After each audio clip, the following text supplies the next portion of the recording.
L'hypnose régressive ésotérique. Qu'est-ce que c'est? Alors moi j'ai été mis dans le bain il y a plusieurs années de ça. Ça m'a bien secouée parce qu'à la base j'étais thérapeute, j'étais avec les guides, les anges, moi j'avais tout le monde, moi j'avais un panel extraordinaire d'êtres qui m'aidaient dans l'amour, dans la bienveillance, etc. Quand j'ai fait ma première hypnose régressive, j'ai pris une putain de claque qui m'a bien secouée, qui m'a bien réveillée aussi, qui a été juste phénoménal au niveau physique, des problèmes que ça a réglé. Et donc voilà, là je vais vous expliquer un petit peu ce que c'est l'hypnose régressive ésotérique. Donc l'hypnose régressive, donc on appelle ça l'HRE, ça va plus vite. Et donc du coup, qu'est-ce que c'est l'hypnose régressive ésotérique? Bah t'arrives, souvent il y a un opérateur, donc une personne qui va guider la session, soit le client peut partir en hypnose. Donc il s'allonge sur une table et puis il part en hypnose. Et là, le dialogue se fait entre l'opérateur et le client qui va se connecter à sa conscience et qui va retranscrire tout ce que l'opérateur va lui demander, va chercher, etc. Le client va discuter avec l'opérateur. Et si le client n'arrive pas à partir en hypnose, c'est là que cette méthode est fantastique, c'est qu'on peut avoir recours à des télépathes dont j'ai fait longtemps partie. Et donc du coup le télépathe, donc le client reste assis à côté de l'opérateur et le télépathe s'allonge sur la table, va se connecter à la conscience du client, demande à la conscience si elle est bien d'accord pour que le télépathe s'y connecte et que l'opérateur, etc., qu'on fasse un travail ensemble, qu'on aille voir un peu son espace, qu'est-ce qui s'y passe, etc. Et c'est juste fantastique parce que faut savoir que très souvent, sans s'en rendre compte, il y a des êtres, des énergies qui gravitent autour de nous, qui sont même dans notre espace et on n'en a pas conscience en fait. Et ces êtres-là, ces énergies-là, sont là, elles sont coupées de leur propre source le plus souvent et elles sont là pour prendre notre énergie parce que ça leur sert de nourriture entre guillemets. Et donc l'hypnose permet ça, permet d'aller regarder, d'aller déblayer. C'est la conscience qui fait tout le travail. En fait, l'opérateur est là pour poser la question, pour cheminer, pour comprendre un peu ce qui se passe. Et que ce soit le client ou le télépathe, on est connecté vraiment à la conscience du client. Et c'est la conscience du client qui fait tout le boulot. C'est-à-dire que moi, quand je suis télépathe, je ne fais rien. Je demande à la conscience, admettons s'il y a des êtres, je lui dis, est-ce que tu peux demander qui est le chef de tous ces êtres qu'il y a dans ton espace? Ok. Est-ce que tu peux lui demander pourquoi il est là, etc., etc. Ok. Bon, maintenant qu'on sait tout ça, est-ce que tu es d'accord pour garder ces êtres-là? C'est pas moi qui dis je suis d'accord ou pas d'accord. Je lui demande, est-ce que tu es d'accord pour garder ces êtres-là? Et donc là, très souvent la conscience, une fois quand elle a compris ce qui se passait, elle est plus d'accord, hein, très très souvent. Mais ça peut arriver que des fois, il faille la faire réfléchir parce qu'elle est encore tellement imbriquée dans tout ça, polluée, que des fois, alors on a des consciences extraordinaires qui me disent « Oh, je m'en fous, c'est une expérience. » Ok.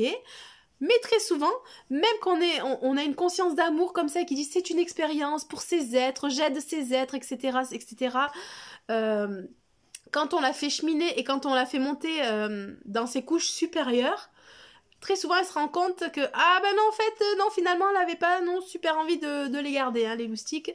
Donc après, voilà, elle fait le ménage, elle rompt les pactes, les accords, etc.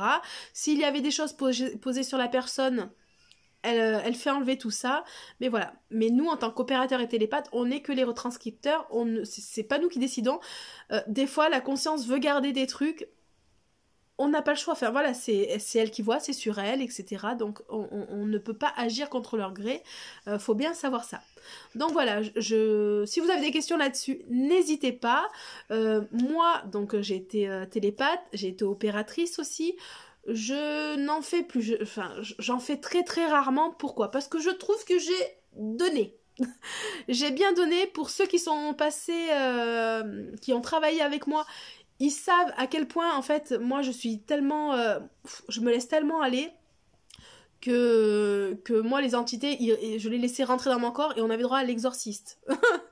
C'est-à-dire que voilà, certaines entités voulaient partir avec mon corps, enfin c'était des fois il fallait me tenir, être à trois pour me maintenir parce que l'entité qu'avait la personne sur elle était dans mon corps et enfin bref, je vous raconterai ça dans d'autres épisodes, c'est assez épique hein, certaines sessions, mais voilà, moi voilà, je trouve que j'ai assez donné, que mon corps a bien, parce qu'il y a des grosses chocs de fréquence et mine de rien j'avais l'impression que après une session de 2 heures, des fois j'avais l'impression d'avoir fait une séance de sport élec, vous savez la machine où on met les électrodes, j'avais l'impression d'avoir fait ça en fait.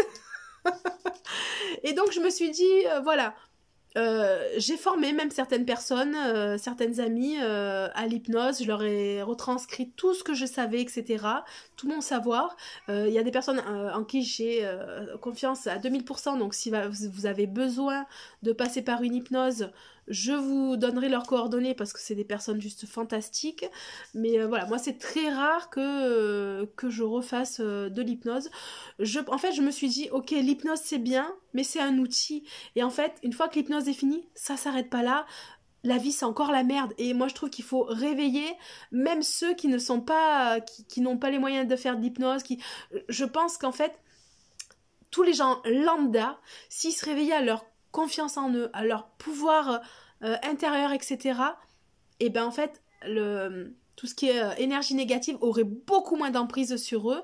Et du coup, ça aide à rayonner, ça fait péter quelques petits ancrages aussi que les énergies négatives, les entités WOD nous ont mis sur nous. Et ça peut quand même vachement bien aider.